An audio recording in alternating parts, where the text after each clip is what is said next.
নমস্কার বন্ধুরা, ভালোবাসা রান্নাঘরে সবাইকে স্বাগত জানাই।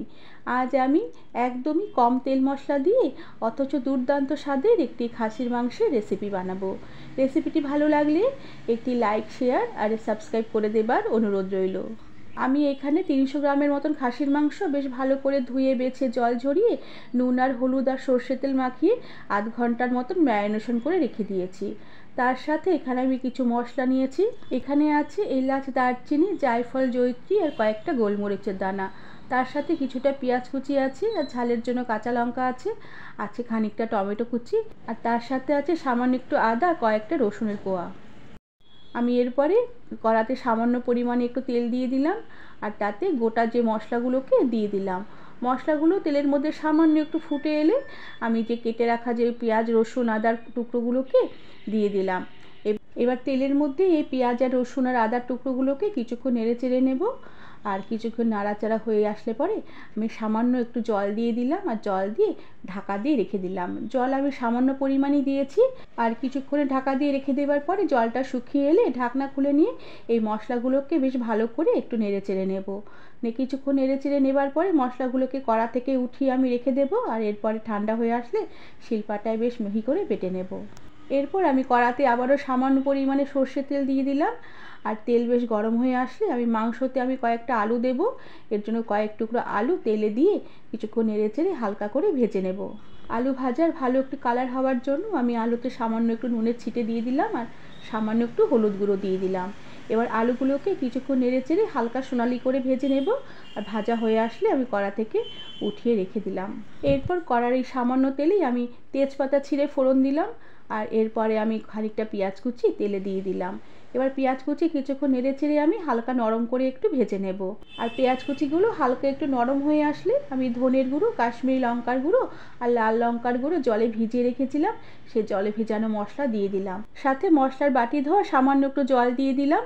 আর তার সাথে পরিমাণ মতো নুন দিয়ে দিলাম, আর পরিমাণ মতন হলুদ গুঁড়ো দিয়ে দিলাম। আর তার সাথে দুটো কাঁচা লঙ্কার মাথাটাকে চিড়ে দিয়ে দিলাম।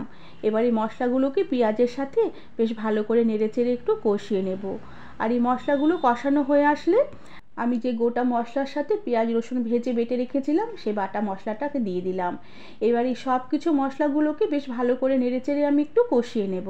আর মশলাগুলোকে এভাবে বেশ কিছুক্ষণ ভালো করে কষিয়ে নেবার পরে মশলা থেকে যখন তেল সেপারেট হয়ে আসবে তখন আমি ম্যারিনেশন করা মাংসগুলোকে মশলায় দিয়ে দিলাম।